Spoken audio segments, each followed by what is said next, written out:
All right. So, hi everyone. And we are the Therapist Collective, and very excited to be having this conversation. And one of the things we've all been wondering about is this idea that people seem to have that therapy is all about blaming the past or blaming, one's parents. So there's a reluctance to come in for therapy. And even when clients are in therapy, they feel a sense of guilt about this issue. So we thought it'll be great for us to talk about this today. But first, a quick round of introductions.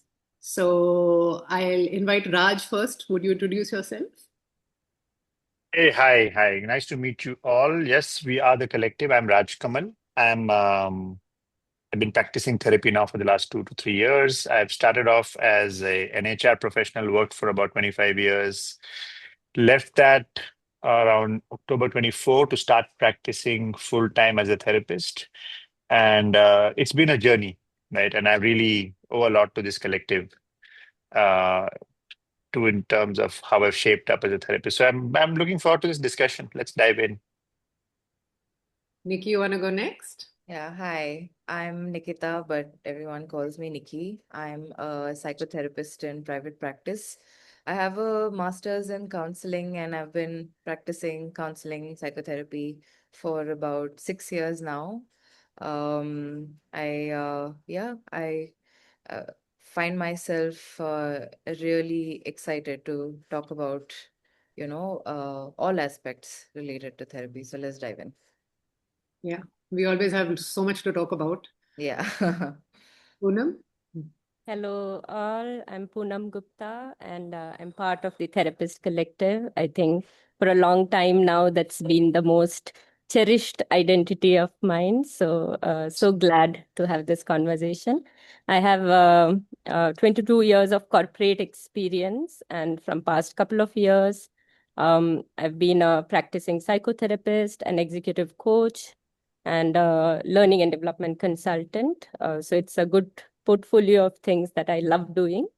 And like I said, this space is the most cherished of all. And it's also because what this space or what therapy has offered me personally. And very excited to talk about this very important topic and share my views. So, in case you guys haven't picked up on it by now, we're all quite fans of this space and fans of each other. We're also friends, and we're all recognizing that individual therapy practice can be quite isolating. So, since we got together in the last couple of years, it's been so helpful to have this space to just be able to collaborate, discuss, supervise each other. I'm Yashodhara Lal, and I am a couples therapist and an author and a coach. I also practice individual psychotherapy. And I, like all the other three here, I'm a transactional analyst, and that's one of the things that binds us together. And like we've established today, we're talking about the topic of this idea that people feel therapy is all about blaming the past and blaming their parents. So, any one of you want to kick off on whether you experience this commonly and what are your top line thoughts on this, and then we can go further. Yeah, I did find this question quite interesting because I feel a lot of our clients sometimes consider this thought, especially a lot of our work as transactional analysts does start and at different points in time go into revisiting the past. And a lot of the time, the question does come up as to what are we doing here? Are we assigning blame? And you hear this in a lot of small talk outside. A lot of the comedy out there always talks about, okay, so what is therapy about? It's just about finding blame with someone, maybe our parents. And I think it's a good question to revisit because that thought can be quite damaging to the entire experience of therapy, right? Because I feel therapy is anything but that. Hmm. Yes, we do visit the past, but do we do that to assign blame or do we do that to find meaning and what meaning we are making? And that's the interesting question. So I really feel there's an opportunity to break that down Yeah. and really reframe that Yeah. You know, experience. I hadn't thought about it till you said it, but so one of my favorite comedians is Abhishek Upmanyu, and he has this Yeah. Jealous of Sabziwala episode, which I love. I've watched it so many times. And in that, there's a bit called health anxiety. And within that, he addresses this thing about therapy and, going to the past. And, he calls up his father and says that it's all your fault that I can't, enjoy anything today. पापा आपने मुझे प्यार क्यों नहीं दिया? So and I was thinking that while we're very lighthearted about this, and I love, a bit of humor, but it is a pretty pervasive idea that, we can just make fun of this whole space and say that essentially it's nothing but just assigning blame. Mm. I also feel like there's a cultural conditioning aspect here, right? Like in India, this whole thing about revering our elders, like we've all grown up at a time where it's been pretty unquestionable, right? A parent's authority, a mother's love, how much they do for us. So this sense of gratitude that comes, I often find is also tinged with guilt. I'll never be able to pay my parents back. And, to be even discussing something that went wrong in my childhood, that itself becomes tinged with a lot of shame and guilt. So there is that cultural aspect here also in India. I do want to share when you speak about cultural aspect, and I remember a client who, in my introduction call, she said, "I don't want to blame my parents. I'm very clear about that." Yeah, and going back to what Raj said, sometimes because of what is out there about this general idea that therapy goes back to the past and it's about staying there and um, talking more about that. I've seen a few clients who come with a lot of caution, Hmm. and that's not serving them because they come with this lot of caution and constraint, saying, uh, I don't want to go to the past. I want to look forward and not talk about the past.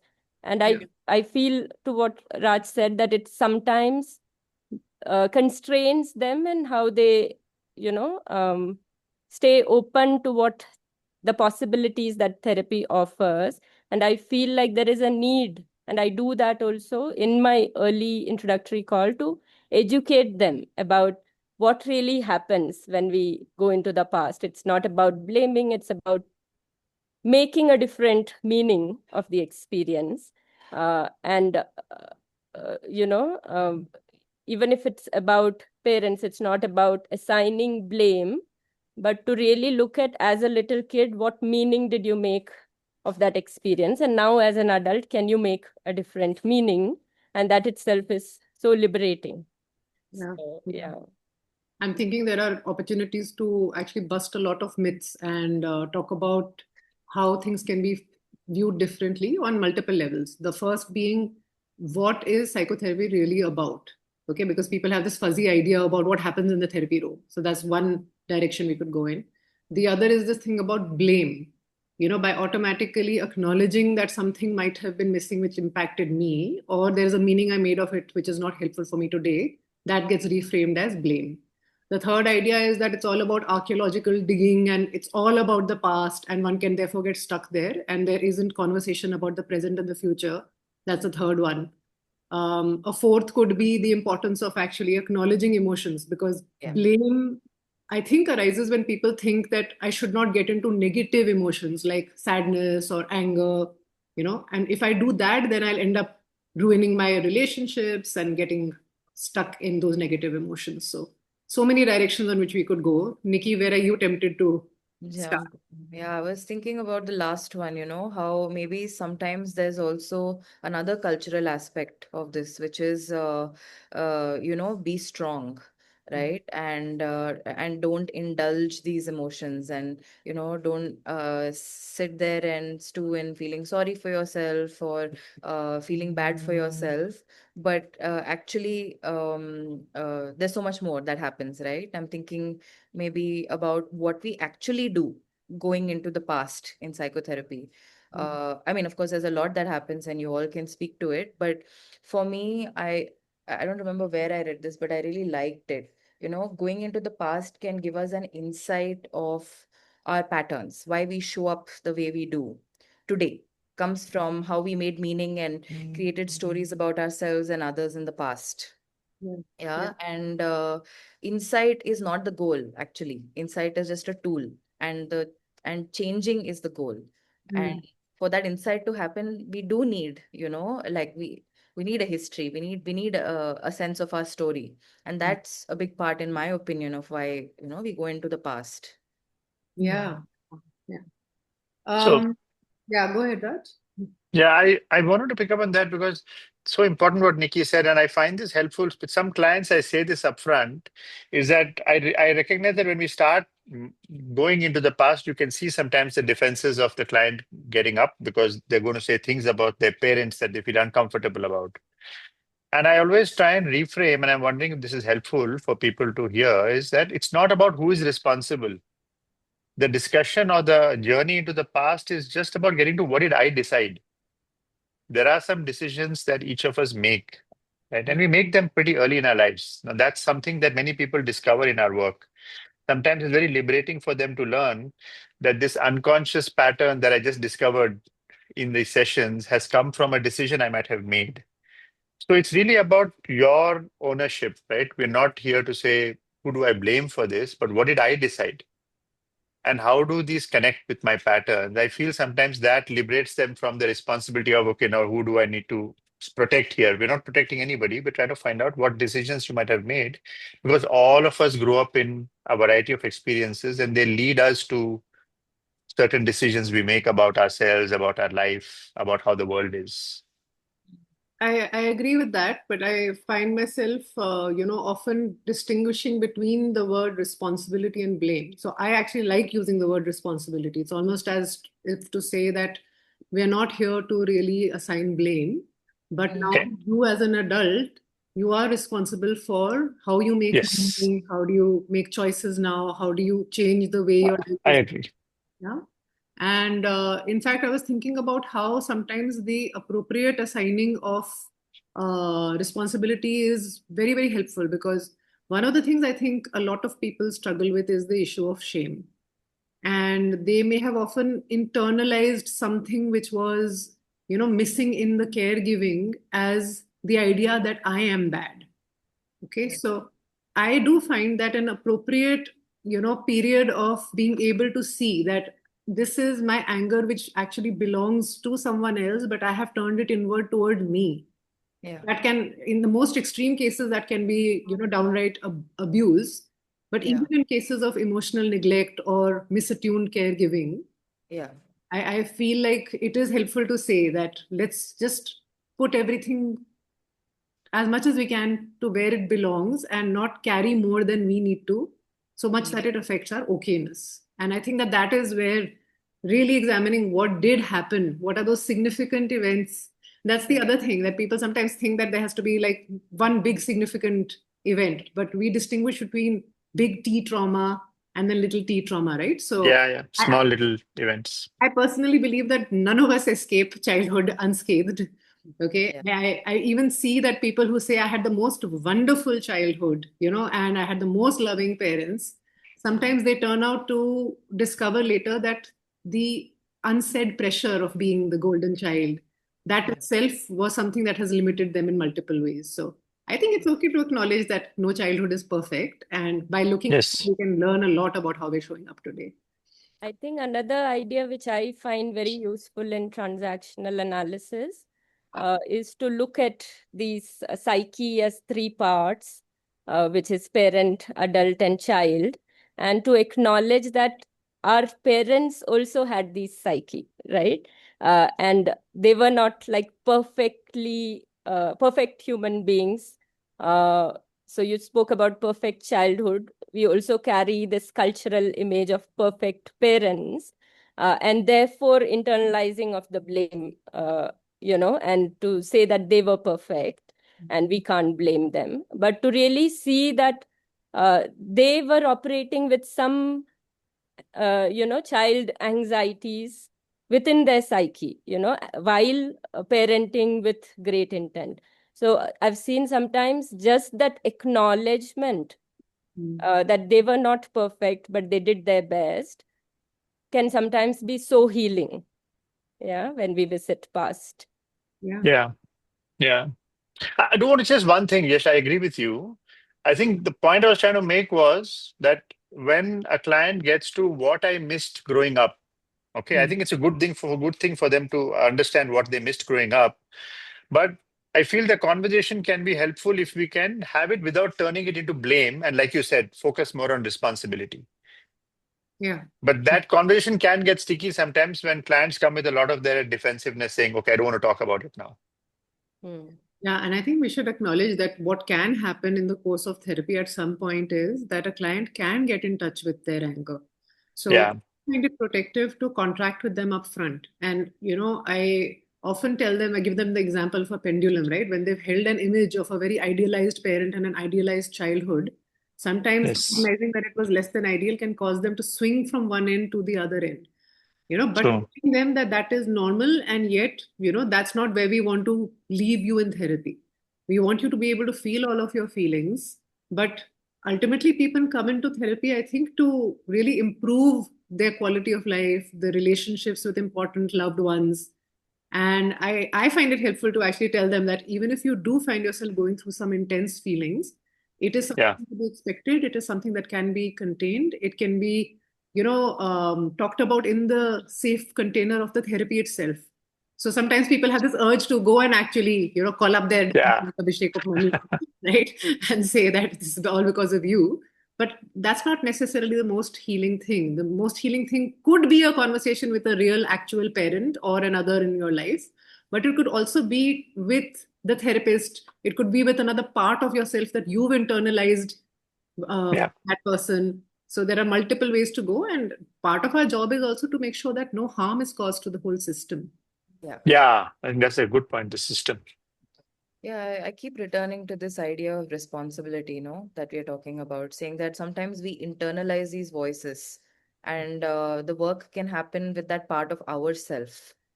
It need not be, although it could be. Mm. I think it's hard to generalize. It would be a little like throwing the baby out with the bathwater, right? Like we don't know in which situation what applies, but it could be a conversation is helpful with a real person. It could be that we work through it Yeah. internally. Yeah, yeah, yeah. And part of what we do is so creative and it's so customized, right? It's not like there's a formula for every client. It really depends on them, their life situation, their goals, which we create along with them. I also thought it's important to touch upon one form of transactional analysis, which we've all studied. I think all of us, also like it, which is co-creative transactional analysis, which suggests that we don't actually have to go into the past, and we can work in what's happening in the moment between us and our client in the therapy room. Yeah. So there are also different modalities of working. One form of psychotherapy would believe that actually examining what happened in the past and knowing it is important, Yeah. right?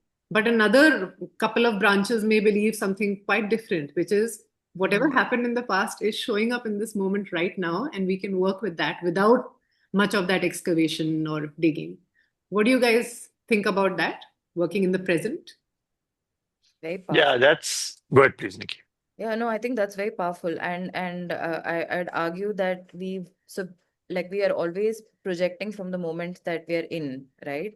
So we might also remember the past very differently today than we did 5 years ago or 5 years from now. Uh, Also, these patterns are no longer limited to the past. That's another reason we want to get to know them, as they show up in the present and they may limit us in the present. So we can trust that they will show up in relationships here and we can notice them and work on them. That is very powerful, yeah, as a way to work, I think. So I think the perception, yes, I have built of it. I really like the concept as an idea that whatever happened in the past is going to show up in the room between us. You and I are going to co-create what's Hmm. happening. Let's deal with that. But there's a word about co-create that may be stuck in my head, and it could be me, is that that work can be slower. We have to wait for sometime things to emerge. And I wonder, this is what I'm wondering, that sometimes when we start a session or start a relationship by going into the past, we do accelerate a bit of that awareness. And when we do co-creative work, I think it takes a lot from us as therapists to really be present to nuances. I think it's a much more nuanced work. I think it's a much more skillful space to be in. I find it really interesting. I don't think I've gotten there fully, but I recognize it to be a space that requires so much more presence. It can be of great value, but somehow I find it like an area that's still new to me. What I love about how we approach our work is that we draw Mm. from different schools, and we can actually, Yeah, we don't even have to define ourselves as, I am a co-creative transaction analyst. We can just say that in this moment, I've used some philosophies and some tools and techniques from that school. So yeah, Raj and I actually recently attended a workshop with one of the creators of the co-creative school, Keith Tudor. And Raj, I'm just thinking the demos that we saw Keith do, Oh, so he sat across powerful. and did such powerful work with two Very. different clients. And in none of those did he get into history taking. And yet, by just being very present to the moment, talking about the relationship, asking questions like, what is it like for you to have me, given my culture and my age, talk to you about this issue? Just really using the relationship, using the moment. I remember at one point some crows cawed outside, and he even used that, So it does take a lot of presence, a lot of skill. I think it's also very fun and very creative.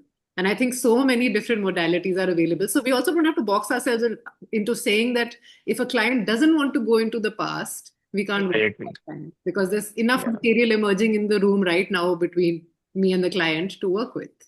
Yeah. True. You spoke True. about different, schools of therapy. One of the framework from the classical TA, which I find very useful, is the racket system. Yeah. And sometimes, in fact, I have introduced this idea in very layman terms to a client who is very resistant about the idea of going into the past upfront. Yeah. They say, I'm more interested in cognitive behavioral therapy. Do you do that? Yeah. Mm. And I find it useful to tell them that there is work can happen at different levels. It can happen at belief level, it can happen at behavior level, and it can also happen at memory level. Yeah.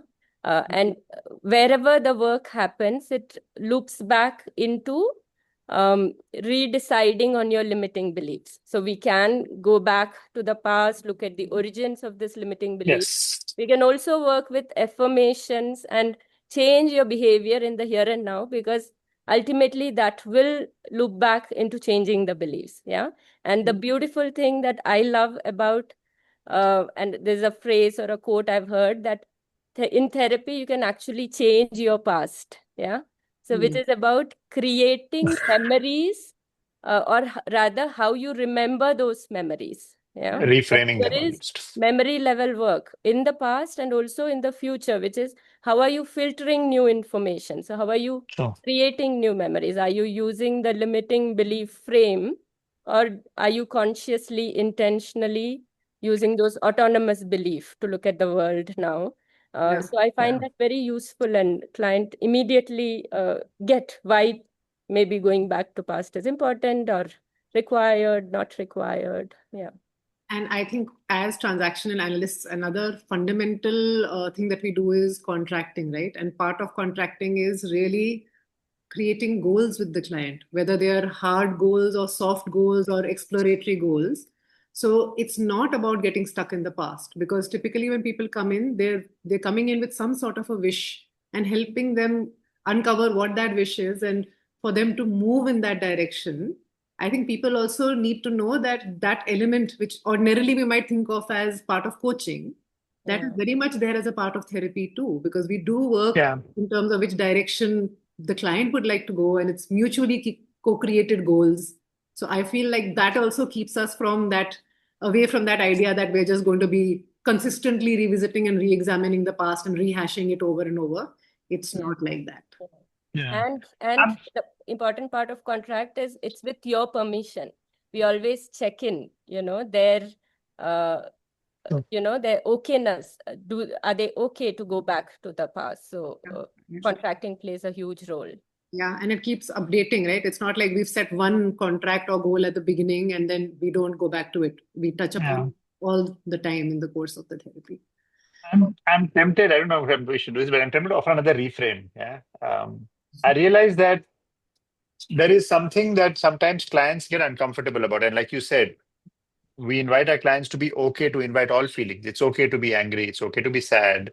Sometimes you can be angry with, loved ones. And we say it's okay.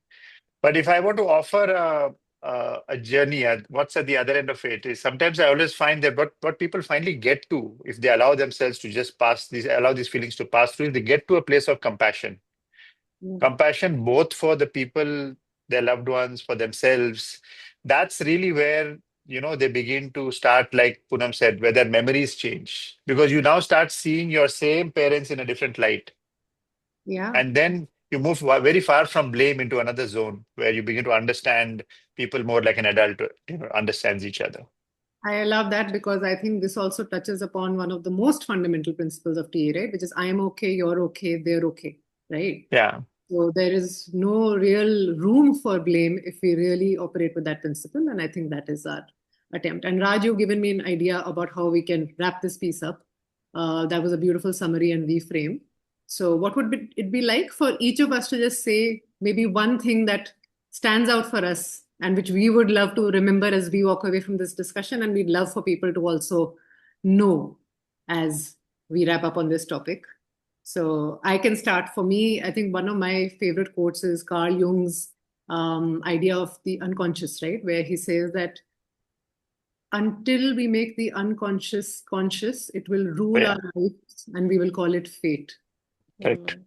And a part of making the unconscious conscious is actually revisiting the stories that we hold from the past. And part of it could be just in really thinking about how are we showing up right now, because there's data over there. But bringing it into awareness is one of the things that is going to be the goal of therapy, and changing our how we show up into a more positive direction is the goal of therapy. So that's Yeah. how I would conclude this. I can't top a Carl Jung quote, so let me not even go there.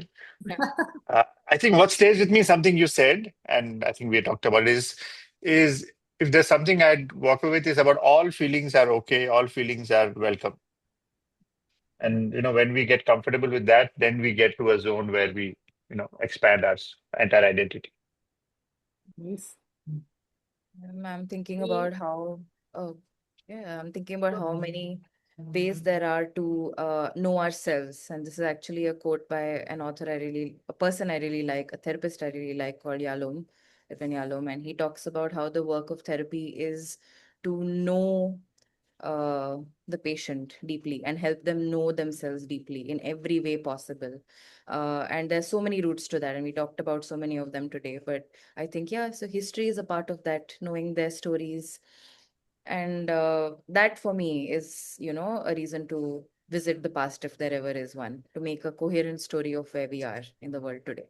So, Yeah, I think I would summarize with the one of the definition or one of the goals of therapy, which we say is autonomy. Yeah, which is a combination of awareness, spontaneity, and intimacy. Yeah, and if you look at all three, yes, it can be really here and now work, but there could be so much more that we'll uncover if we bring ourselves fully into the process.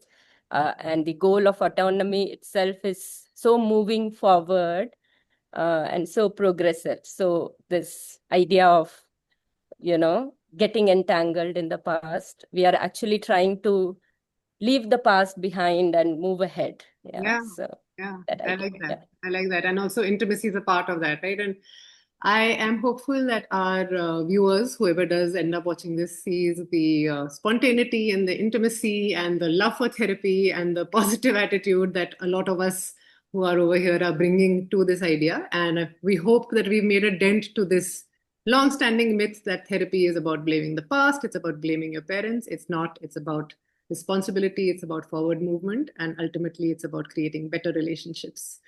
So it was such a pleasure talking to the three of you, as always. And we have these kind of conversations all the time. It's just that today we decided spontaneously to record it, right? So I think it was great. And thanks, all of you. Thank you. This was fun. Let's do Everyone. it again. Right. Bye. Bye.